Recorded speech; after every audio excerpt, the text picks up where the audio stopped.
Quand je ne travaille pas, je suis là. Quand je ne suis pas avec mes amis, je suis là. Quand je ne fais rien d'autre, je suis là. Le temps que je passe ici ne cesse de croître, légèrement au début, mais maintenant de façon exponentielle. Certaines des histoires ne sont pas superbes, bon sang. La plupart sont même nulles, mais je m'en fiche.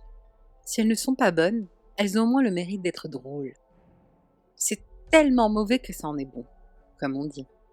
Je n'ai jamais pris le temps de penser aux personnes qui écrivent ces histoires. La plupart d'entre elles sont probablement des gens de classe moyenne qui s'ennuient. Qui sait? Puis, s'en fout. Je ne l'ai pas précisé, mais certaines de ces histoires sont étranges. Elles ne sont pas mal écrites, non, c'est pas ça. Elles sont juste euh, dérangeantes. Les seules parties intéressantes d'une histoire sont les descriptions, mais la seule chose qu'elles décrivent, c'est le sang ou la folie. Je suppose que si une histoire est soi-disant effrayante, automatiquement elle est dérangeante. À dire vrai, je m'intéressais beaucoup plus à ce qui se passait dans la tête des auteurs que par la peur que leur histoire devait me procurer. Alors j'en ai contacté un. Après tout, je n'avais rien à perdre. Cette histoire bizarre que j'ai lue a été rédigée à la personne à qui j'ai envoyé un message. Et elle n'avait pas d'intrigue. Il n'y avait pas vraiment de narration, c'était fait dans un format spécial. J'arrive pas vraiment à le décrire. Pour moi, ça ressemblait au rapport d'un médecin légiste. Ça n'avait pas du tout l'air d'un document officiel.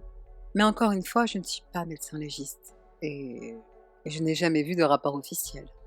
Ce document que j'avais lu décrivait la mort d'une adolescente qui a été violée et torturée. Les images étaient à elles seules si claires que toute explication était anormalement inutile. À ce stade, je me suis dit que l'auteur du récit était soit un jeune adolescent de 13 ans, soit un fou.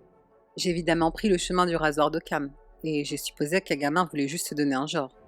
Juste pour ceux qui ne savent pas ce que c'est, le rasoir d'Occam, ou principe de parcimonie, est le modèle mental selon lequel les hypothèses suffisantes les plus simples sont les plus vraisemblables.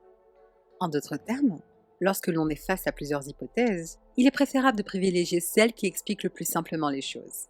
Bref. Je ne m'attendais pas spécialement à une réponse de la part de l'auteur. Ce type avait probablement écrit ce texte en pensant que cela deviendrait la chose la plus populaire sur Internet. Mais mon hypothèse s'est vite révélée incorrecte, car j'ai vu que l'auteur m'avait répondu.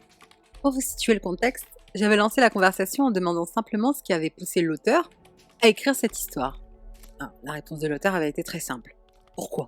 J'ai répondu, j'étais juste curieuse. Il me dit en retour, je ne sais pas, j'en avais envie. C'était définitivement un adolescent qui pensait qu'il était cool et différent en écrivant sur le sang.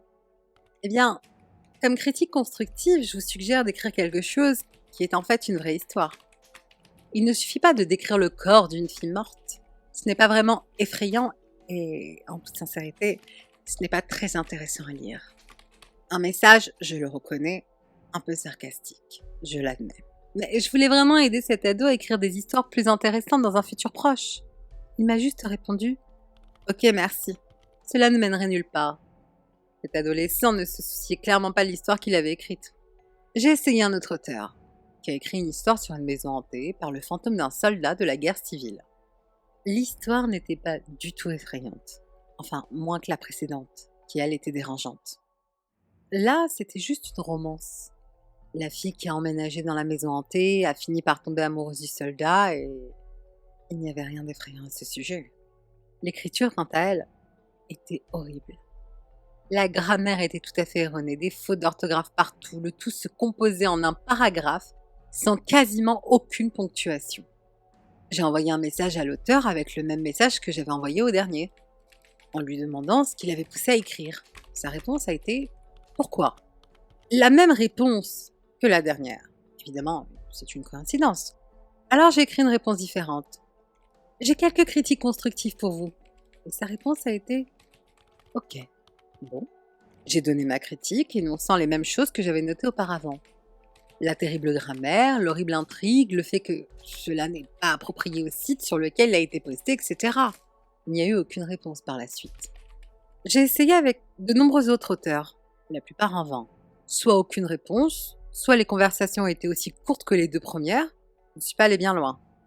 Ensuite, j'ai été surprise quand on m'a envoyé un message. Il était écrit « Vous êtes très curieuse. » J'étais confuse. Était-ce un modérateur sur le point de me dire d'arrêter? Peut-être qu'il voulait envoyer un message à quelqu'un d'autre. Que voulez-vous dire? Ai-je répondu. Vous m'envoyez constamment des messages avec vos critiques et votre curiosité sur les motifs de mes écrits. Hein? Je n'ai jamais envoyé de message à ce compte! De quoi parlez-vous? Je ne vous ai jamais envoyé de message! Si, vous l'avez fait. Tous vos messages demandent pourquoi j'ai écrit ces histoires et me disent comment les améliorer. Peut-être que vous devriez plutôt vous demander pourquoi vous vous souciez tant de ces histoires. Je ne me souciais pas de ces histoires. Je les ai juste lues et j'ai réfléchi à elles. J'ai aidé les gens à améliorer leur écriture, c'est tout. De plus, je n'ai jamais envoyé de message à ce compte. Je lui ai envoyé une capture d'écran de mes messages envoyés pour prouver que je ne lui avais jamais rien envoyé. Elles sont toutes de moi. M'a-t-il répondu. J'étais sûre que c'était un modérateur qui essayait de me déstabiliser. Ouais, ok, lol. Ils ne correspondent pas au nom de votre compte, donc ce n'est pas vous. Je ne comprends pas. Tous ces comptes, tous ces gens, c'est moi. Même toi, tu es moi. D'accord.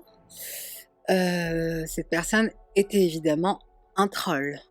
On était sur un site web dédié aux histoires effrayantes. Après tout, peut-être qu'ils m'ont juste envoyé un message en essayant de m'effrayer et tous les détails n'étaient qu'une coïncidence. Néanmoins, j'essayais de comprendre. Que veux-tu dire exactement? Je suis toutes les personnes qui ont déjà lu, écrit ou raconté une histoire. Je connais votre nom parce que c'est mon nom. Je connais les noms de tous les autres êtres de cet univers depuis toujours parce que tous ces noms sont mes noms. Ok. Alors quel est mon nom? Il a répondu avec mon vrai nom. Celui que je n'avais jamais donné en ligne. Seuls mes amis proches et ma famille connaissaient mon nom. Mais attendez, bien sûr, suis-je bête. Je suis sûre que c'était un de mes amis qui me jouait un tour. C'est comme ça qu'il connaissait mon nom. Je l'ai confronté en l'accusant d'être l'un de mes amis proches. Lol, je sais que c'est toi, Jared. Vous avez raison. C'est Jared, mais c'est aussi sa mère et votre mère. Vous ne comprenez pas, hein?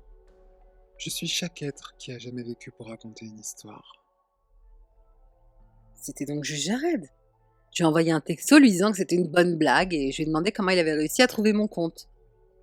Bien sûr, il m'a répondu en me disant de quoi tu parles, et ce n'est pas moi. Il a dû rester dans son personnage pour continuer la blague. Je lui ai donc envoyé un message sur le site pour qu'il puisse continuer. Ok, alors comment dois-je t'appeler? Je n'ai pas de nom fixe. Comme je te l'ai dit, je suis chaque être à travers le temps dans l'espace. Vous pouvez m'appeler l'écrivain, car c'est ce que je suis. J'écris des histoires, je lis des histoires, et je les raconte. J'ai commencé à écrire mon message jusqu'à ce qu'un long paragraphe soit instantanément envoyé pour accompagner le dernier. Presque comme s'il s'agissait d'un copier-coller. Voilà ce qu'il disait. Je ne comprends pas. Je suis l'écrivain. Je suis chaque personne qui a écrit, lu ou raconté une histoire. J'ai écrit ou j'écrirai chaque histoire, et chacune d'entre elles.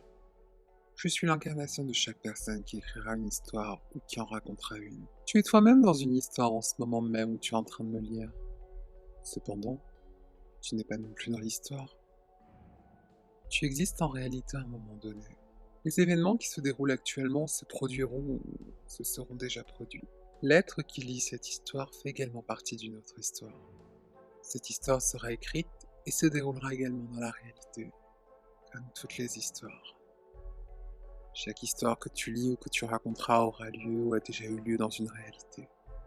Chacune d'entre elles est cela, peu importe où tu la trouves, dans un roman de fiction, les contes de ta grand-mère, en ligne. Même si tu refuses d'écrire une histoire, sache qu'elle vit déjà.